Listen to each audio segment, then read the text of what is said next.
Hello friends, good morning all of you. Kautilya maths में आपका स्वागत है।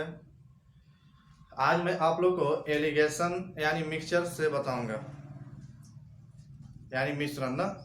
इससे पहले कि हमारा चैनल को सब्सक्राइब करना ना भूलें और उसको लाइक भी कर दें, ताकि हमारा चैनल सबसे पहले आपके तक पहुंचे। ठीक है, क्योंकि हमारा वीडियो अंत तक देखिएगा ताकि मिक्सचर से कोई भी समस्या, किसी प्रकार का कोई दिक्कत ना हो। अगर कोई मान लीजिए प्रॉब्लम होता है तो आप कमेंट में लिखिए, हम उसका समस्या दूर करेंगे। ठीक है, चलिए देखिए, मिश्रण यानी एलिगेशन। इसमें सबसे पहले एक बहुत ही इम्पोर्टेंट रूल है जिसको कहते हैं क्रॉस रूल। उस क्रॉस रूल से बहुत सारा क्वेश्चन सोल्व हो जाता है बहुत आसानी से। तो देखिए वह क्रॉस रूल क्या है।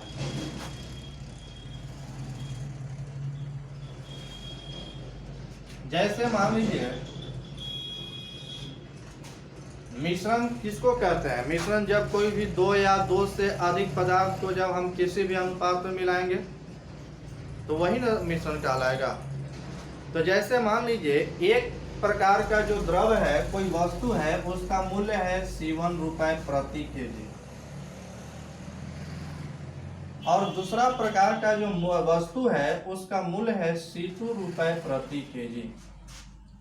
और जब हम इस दोनों वस्तु को हम एक में मिला देंगे, तो जब एक में मिला देंगे तब ना मिश्रण तो तैयार हो जाएगा। तो जब मिश्रण तैयार हो जाएगा तो इसका मूल्य जो होगा वह C रुपए प्रति केजी हो जाएगा।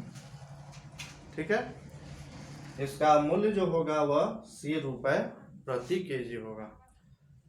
तो यहाँ पर ध्यान रखिएगा कि ये तीनों जगह जो मूल्य लिखाएगा, जो भी चीज लिखाएगा वह एक ही फॉर्म का होगा, एक ही रूप का होगा। अगर मान लीजिए क्रयमूल्य के रूप में है तो क्रयमूल्य के रूप में ही लिखाएगा, अगर विक्रयमूल्य के रूप में है तो विक्रयमूल्य के रूप में लिखाएगा, लाभ हानि के रूप में है तो लाभ हानि के रूप में लिखाएगा, प्रतिशत के रूप में है तो प्रतिशत के रूप में लिखाएगा। ठीक है, और यहाँ पर जो मूल्य होगा वह ये दोनों के मूल्य के बीच में होगा, मान के बीच में होगा। अगर C1 से बड़ा होगा तो C2 से होगा, या अगर मान लीजिए C2 से बड़ा होगा तो C1 से छोटा होगा। ठीक ना? तो देखिए, ये दोनों का अंतर यहाँ लिखाएगा, ये दोनों का अंतर यहाँ, और ये दोनों का अंतर यहाँ। याद रखिएगा, हमेशा बड़ा में से छोटा घटाना है। तो अगर मान लीजिए छोटा है इससे, लेकिन ये बड़ा होगा, तो बड़ा में से छोटा घटाइए। अगर C2 में से C1 घटाएंगे, C घटाएंगे, ये दोनों का अंतर यहाँ, देखिए ये दोनों का अंतर यहाँ, इसका अंतर यहाँ, और इसका अंतर यहाँ। C में से फिर C1 घटाएंगे, इसमें से इसको हटाएंगे तो फिर इसमें से इसको हटाएंगे। ये दोनों का अंतर यहाँ लिखाएगा और ये दोनों का अंतर यहाँ लिखाएगा। ठीक है, और जो मान आएगा वह अनुपात के रूप में आएगा। तो देखिए,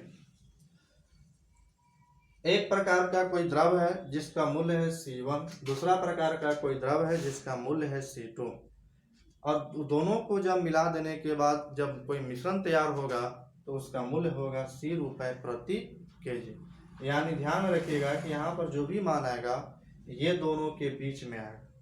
ठीक है, अब ये दोनों का अंतर यहाँ, ये दोनों का अंतर यहाँ, समझ गए? अब ध्यान रखना है कि बड़ा में से छोटा घटाना है, और जो मान आएगा वह अनुपात के रूप में आएगा। ठीक ना? अगर इसमें से इसको हटाते हैं तो फिर इसमें से इसको हटाएंगे। अब देखिए, इस पर आधारित क्वेश्चन याद रखिएगा। एक ट्रिक है जो कि प्रॉफिट लॉस में आप लोग को बताएंगे। जब प्रॉफिट लॉस बताएंगे तो कि जब सीपी में होल वैल्यू का सीधा गुना करते हैं तो आता है विक्रय मूल्य यानी सेलिंग प्राइस, एसपी।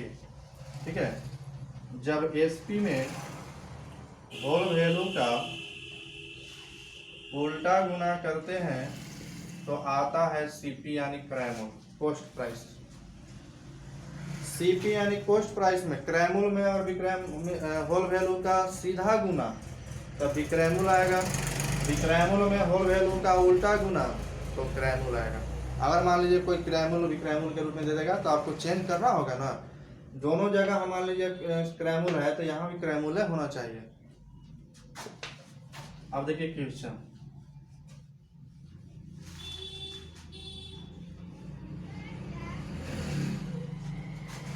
क्वेश्चन क्या है, जैसे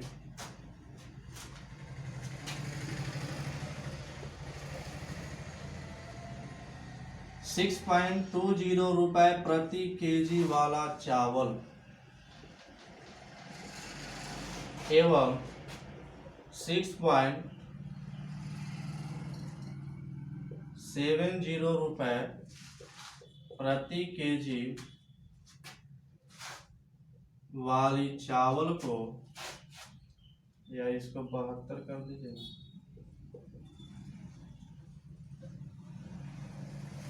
7.20 रुपए प्रति केजी वाली चावल को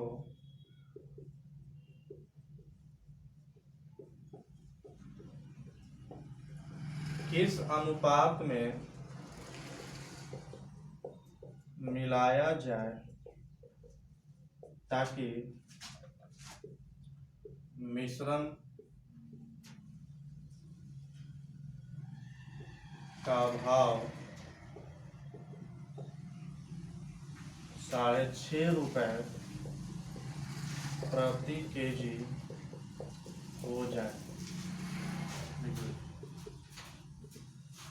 6.20 रुपए प्रति केजी वाली एक चावल है और एक 7 रुपए 20 पैसे रुपए प्रति केजी वाली चावल है, उसको किस अनुपात में मिलाया जाए ताकि मिश्रण का मूल्य इतना रुपए प्रति केजी हो जाए। तो देखिए, एक पहला प्रकार का जो वस्तु है वह 6.20 रुपए प्रति केजी वाला है और दूसरा चावल जो है 7.20 रुपए प्रति केजी वाला है। कहा है कि ये दोनों को किस अनुपात में मिलाया जाए, अनुपात मान निकालना है ताकि मिश्रण का मूल्य, मिश्रण का भाव, भाव यानी कि उसका मूल्य, तो यानी मूल्य उसका कितना हो जाए 6.50 रुपए प्रति केजी हो जाए। ठीक है, अब देखिए ये दोनों का अंतर यहाँ और ये दोनों का अंतर यहाँ, यानी 7.20 में से अगर 6.50 घटाएंगे तो 6.50 में से 6.20 घटेगा। अब घटाइए 0.70, ये जो मान आएगा वह रेशियो के रूप में आएगा, तो यहाँ पे 0.30 आएगा। पॉइंट चूंकि दोनों अंक दशमलव अंक की संख्या बराबर है तो दशमलव हटा देंगे, दशमलव को हटा देंगे, 0 से 0 कट जाएगा, यानी 7:3। 7:3 के अनुपात में मिलाने पर मिश्रण का जो भाव होगा वह इतना रुपए प्रति केजी हो जाएगा। ठीक है,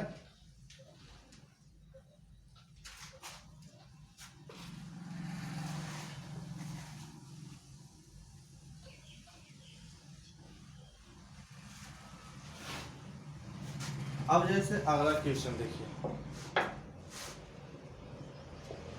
जैसे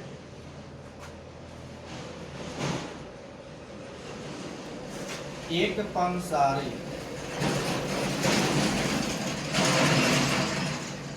60 रुपए प्रति केजी वाली चाय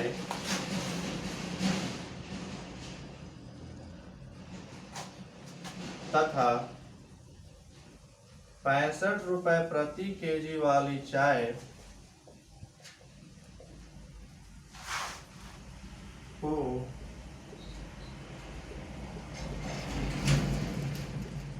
किस अनुपात में मिलाया जाए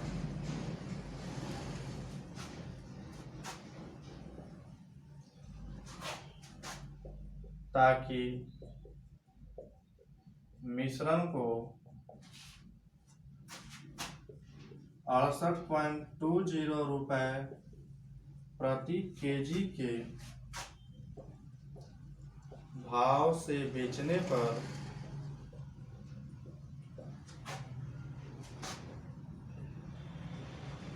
10% का लाभ हो। देखिए बहुत ही इंपॉर्टेंट क्वेश्चन है ये, क्योंकि एक पंसारी जो है वह 60 रुपए प्रति केजी वाला चाय तथा 65 रुपए प्रति केजी वाला चाय को किस अनुपात में मिलाए ताकि उसको 68.20 रुपए प्रति केजी के भाव से बेचने पर 10% का लाभ हो। तो देखिए पहला प्रकार का चावल 60 रुपए प्रति केजी है, दूसरा प्रकार का चावल 65 रुपए प्रति केजी है, और ये दोनों के मिश्रण को मिला देने के बाद देखिए इतना रुपए, देखिए दोनों का ये लागत मूल्य है, यानी लागत मूल्य का मतलब क्रय मूल्य। अब जब उसको बेचता है तो इतना रुपए का, इतना प्रतिशत का लाभ होता है, यानी ये विक्रय मूल्य है, ये विक्रय मूल्य है 68.20 रुपए प्रति केजी और लाभ है 10%। तो होल वैल्यू यानी क्रय मूल्य में होल वैल्यू का सीधा गुना तो विक्रय मूल्य, अब विक्रय मूल्य में होल वैल्यू का उल्टा गुना करेंगे तो क्रय मूल्य आ जाएगा। तो हम यहाँ से क्रय मूल्य निकालेंगे तब ना रखेंगे, ये दोनों चूंकि क्रय मूल्य है तो हम यहाँ पर ये विक्रय मूल्य का मान रखेंगे नहीं, यहाँ पर क्रय मूल्य का मान रखेंगे। तो यहाँ से क्रय मूल्य निकालेंगे, पहले इसका होल वैल्यू निकालिए, 10% का होल वैल्यू कितना होगा लाभ का 110/100 यानी 11/10। अब देखिए चूंकि सीपी निकालना है ना, तब विक्रय मूल्य में होल वैल्यू का उल्टा गुना तो आ जाएगा क्रय मूल्य। 11 से कट जाएगा, 11 6 66 और 2 11 दूना 22 यानी 62.0 यानी 62 रुपए प्रति केजी उसका क्रय मूल्य हो जाएगा। तो यहाँ पर 62 अब लिखाएगा। अब ये दोनों का अंतर यहाँ, ये दोनों का अंतर यहाँ, 65 में से 62 जाएगा 3, 62 में से 60 जाएगा 2, यानी 3:2 के अनुपात में जब मिलाएंगे तो उस व्यापारी को इतना रुपए के भाव से बेचने पर 10% का लाभ होगा। ठीक है,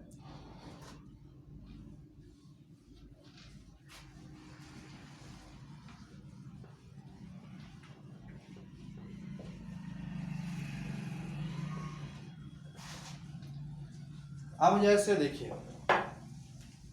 अगला क्वेश्चन देखते हैं कि सोना 10 गुना भारी है पानी से, जबकि चांदी 19 गुना भारी है।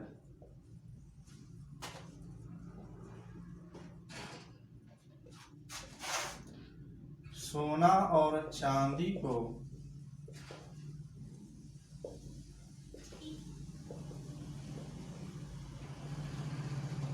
किस अनुपात में मिलाया जाए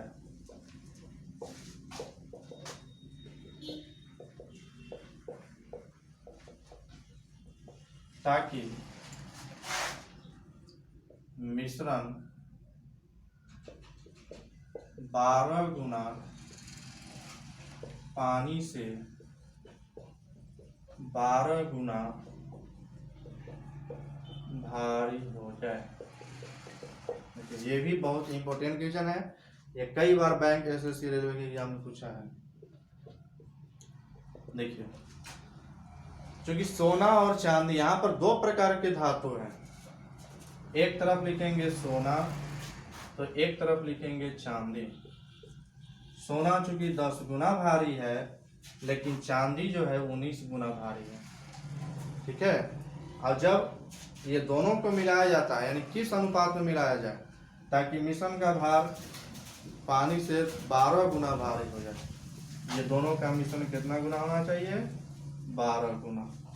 देखिए ये भी गुना के रूप में था, ये भी गुना के रूप में था, ये भी गुना के रूप में हो गया 10 में से देखिए 19 में से 12 घटाएंगे, ये दोनों का अंतर यहाँ 19 माइनस 12 और 12 माइनस 10 यानी 7 अनुपात 2। 7:2 के अनुपात में मिलाने पर उस मिश्रण का जो भार होगा वह 12 गुना हो जाएगा। किससे? पानी से। ठीक है, तो यही होता है क्रॉस रूल। इस तरह से क्रॉस रूल से हम किसी भी प्रकार का हम क्वेश्चन बना सकते हैं।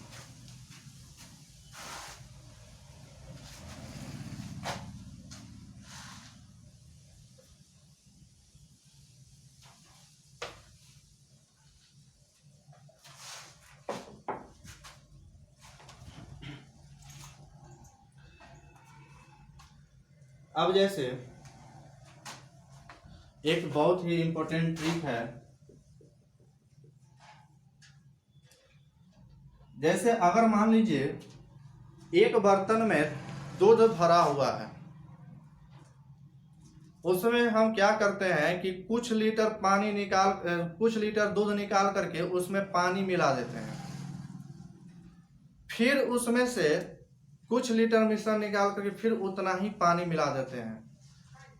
यही प्रक्रिया अगर पुनः दोहराई जाए तो अंत में अब उसमें शेष दूध की मात्रा कितना रह जाएगा। तो इस तरह का क्वेश्चन जब भी देगा, निकाल कर मिलाई गई मात्रा फिर निकाल करके फिर उतना ही मिलाएंगे, तो इस तरह का क्वेश्चन ये ट्रिक से बनाएंगे। देखिए, शेष दूध की मात्रा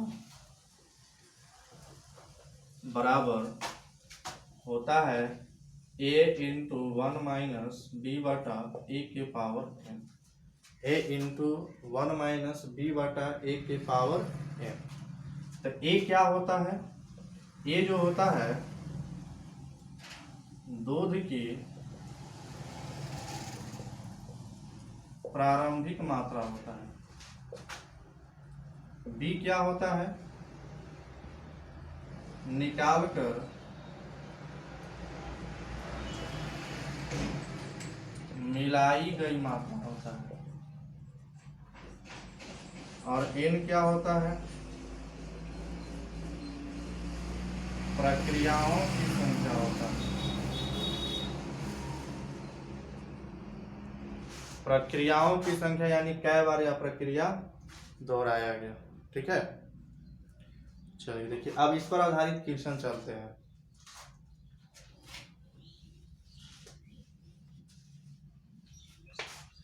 इस पर आधारित क्वेश्चन क्या है? जैसे एक बर्तन में 80 लीटर दूध है, 8 लीटर दूध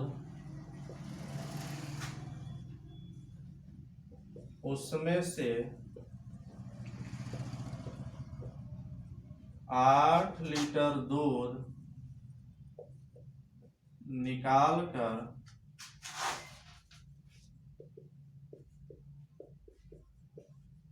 उतना ही पानी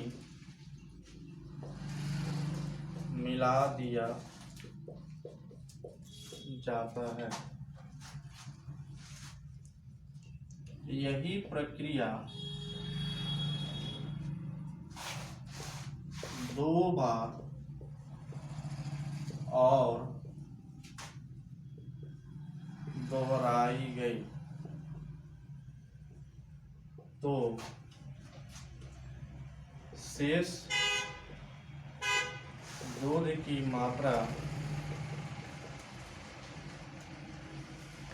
कितनी है?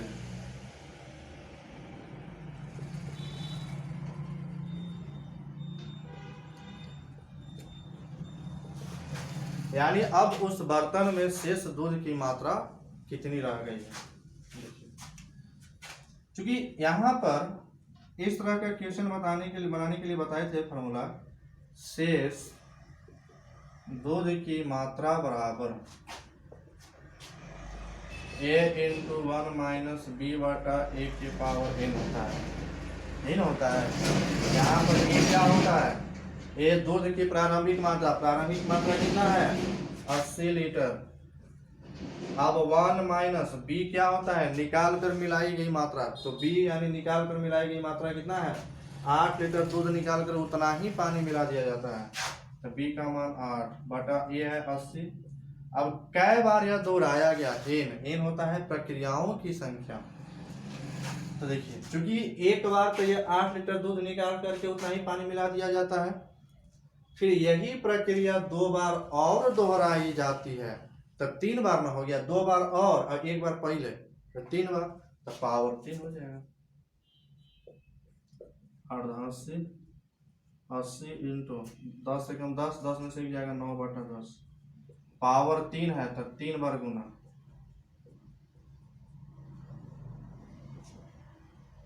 ठीक है। इससे आ जाएगा 58.32। तो 10 दहिया ये 1 0 से 1 0 कट जाएगा, तो 10 दहिया 100, 100 से भाग देंगे 58 से 9 81 और 9 729 गुना 8, 8 9 72, 8 9 16, 7 23, 856 और 2, ठीक है। 100 से भाग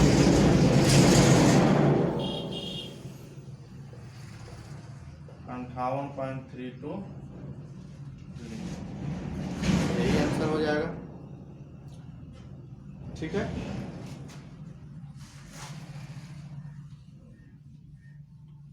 समझ गए, इस तरह का क्वेश्चन जो रहेगा हम उसको इसी तरह से बनाएंगे। अब जैसे मान लीजिए क्वेश्चन है कि एक बेईमान ग्वाला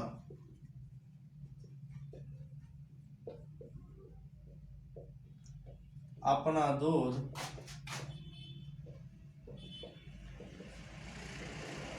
क्रय मूल्य पर बेचने का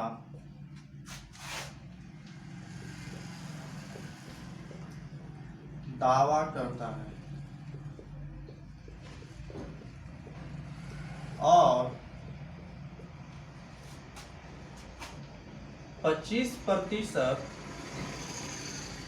लाभ भी कमाना चाहता है,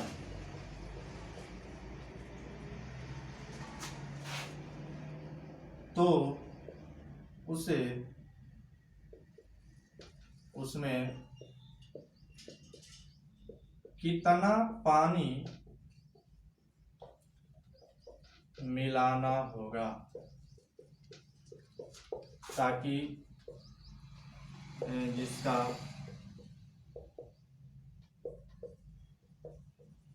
कोई लागत ना हो। देखो ये भी बहुत इंपॉर्टेंट क्वेश्चन है, ये भी कई बार पूछा है। एक बेईमान ग्वाला जो है अपना दूध को क्रय मूल्य पर बेचने का दावा करता है, यानी उसका जितना लागत मूल्य होता है उतना ही पर वह बेचने का दावा करता है और उसमें लाभ भी कमाना चाहता है 25%। तो देखिए इसका डायरेक्ट आंसर हो जाएगा 25% ही आंसर हो जाएगा, क्योंकि याद रखिए कोई भी व्यक्ति अगर क्रय मूल्य पर बेचने का दावा करता है और जितना प्रतिशत लाभ कमाना चाहता है उतना ही प्रतिशत उसमें अन्य पदार्थ यानी अन्य द्रव्य मिलाना होगा जिसका कोई लागत न हो, ठीक है। तो जैसे मान लीजिए 1 रुपए प्रति लीटर की दर से एक ग्वाला जो है 100 लीटर दूध खरीदा, 100 लीटर दूध खरीदा, यानी कि 100 लीटर दूध खरीदा तो उसका लागत मूल्य यानी सीपी कितना रहा होगा, 100 रुपया रहा होगा ना। अब जब वह 10% लाभ 25% लाभ लेकर के बेचेगा तो यानी कि बेचेगा कितना पर, 125% पर, यानी 125/100 यानी 125 रुपया पर बेचेगा। तो यानी क्रय मूल्य पर ही बेचने का दावा करता है, यानी 1 रुपए प्रति लीटर खरीदा था तो 1 रुपए प्रति लीटर ही बेचेगा। तो 125 लीटर के लिए कितना लीटर मिश्रण हो जाएगा, कितना लीटर द्रव हो जाएगा। अब द्रव जो होगा वह यानी दूध 125 लीटर हो जाएगा। तो देखिए पहले था 100 लीटर, अब हो गया 125 लीटर, तो कितना पानी मिलाएगा, पानी मिलाएगा 25 लीटर ना, 25 लीटर इसका अंतर हो रहा है। पहले था 100 लीटर, हो गया अब 125 लीटर, तो 25 लीटर पानी मिलाएगा। मतलब 25 लीटर पानी मिलाएगा 100 लीटर में ना, यानी कि 25% हो जाएगा। इसलिए प्रतिशत मिलावट कितना हो जाएगा, 25/100 गुना 100, क्योंकि 100 में मिला रहा है, 100 के रेस्पेक्ट में होगा तो 100 कट जाएगा, यानी 25%। क्योंकि 100 में है तो डायरेक्ट 25% हो जाएगा, समझिए 25% डायरेक्ट हम कर सकते हैं। अगला क्वेश्चन क्या कहता है कि किसी 75 लीटर मिश्रण में दूध का पानी से अनुपात 2:1 है। मिश्रण में कितना पानी और मिलाया जाए ताकि दूध का पानी से अनुपात 1:2 हो जाए। तो देखिए,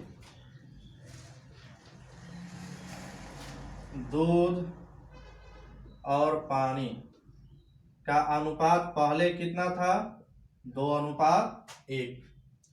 अब देखिए, इसमें चूंकि टोटल मिश्रण कितना था, 75 लीटर ना, तो 75 लीटर था टोटल मिश्रण।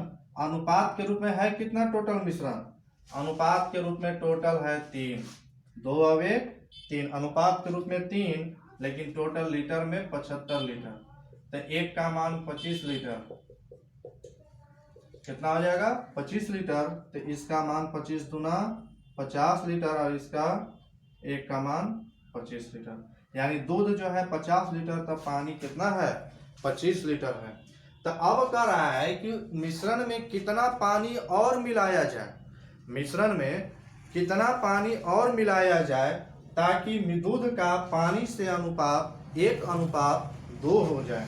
1:2 हो जाएगा दूध का पानी से अनुपात। तो देखिए, आपसे कहा जाए कि जब हम दूध और पानी के मिश्रण में अगर हम पानी की मात्रा अगर मिलाएंगे तो किसकी मात्रा बढ़ेगा, पानी की मात्रा न बढ़ेगा। जब हम पानी मिलाएंगे तो दूध बढ़ेगा नहीं, पानी जब हम मिलाएंगे तो पानी की ही मात्रा बढ़ेगा, न कि दूध की मात्रा बढ़ेगा। दूध की मात्रा जितना लीटर पहले था उतना ही लीटर अभी भी होगा, पानी मिलाने के बाद भी, समझ गए। तो इसलिए दूध की मात्रा जितना लीटर पहले था उतना ही लीटर अभी भी होगा। तो पहले था 50 लीटर, तो अभी भी तो 50 लीटर में दूध होगा। पानी की मात्रा भले ही बढ़ेगा लेकिन दूध की मात्रा ज्यों का त्यों रहेगा।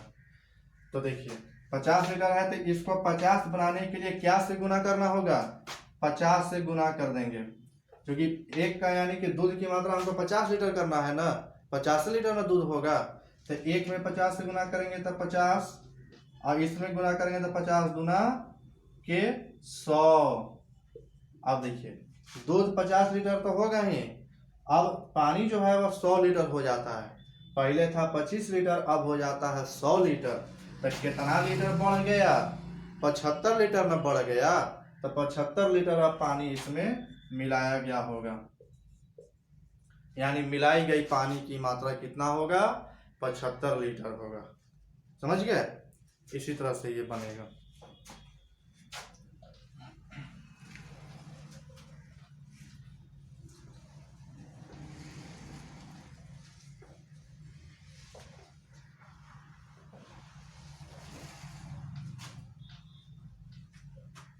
अब जैसे अगला क्वेश्चन है कि जल एवं दूध का एक मिश्रण का आयतन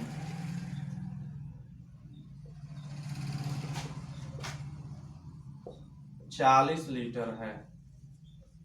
देखिए, जल और दूध का एक मिश्रण है जिसका आयतन जो है 40 लीटर है। इसमें 10% जल है, इसमें 10% जल है। अब कह रहा है क्वेश्चन कि इस मिश्रण में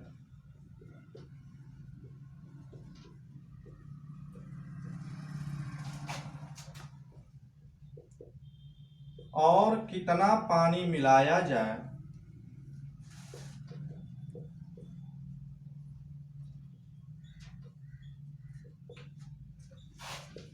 मिलाया जाए ताकि नए मिश्रण में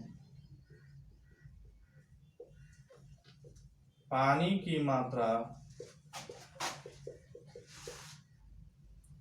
20% हो जाए। देखिए, ये भी बहुत इंपॉर्टेंट क्वेश्चन है। नए मिश्रण में पानी की मात्रा जो होगा वह 20% हो जाएगा। देखिए, जल एवं दूध का एक मिश्रण है जिसका आयतन 40 लीटर है। इसमें 40 लीटर का मिश्रण है दूध और पानी का। इसमें 40 लीटर में 10% जल है तो 90% दूध रहा होगा। जब 10% जल तो 90% दूध रहा होगा। अब कह रहा है कि उसमें कितना पानी और मिलाया जाए ताकि नए मिश्रण में पानी की मात्रा 20% हो जाए। तो जब आप पानी की मात्रा 20% तो अब दूध की मात्रा कितना होगा? 80% ना। तो देखिए, चूंकि हम मिश्रण में पानी मिला रहे हैं तो पानी की मात्रा बढ़ेगा, न कि दूध की मात्रा बढ़ेगा। तो दूध की मात्रा तो ज्यों का त्यों न होगा। जितना लीटर पहले होगा उतना ही लीटर दूध की मात्रा पानी मिलाने के बाद भी होगा।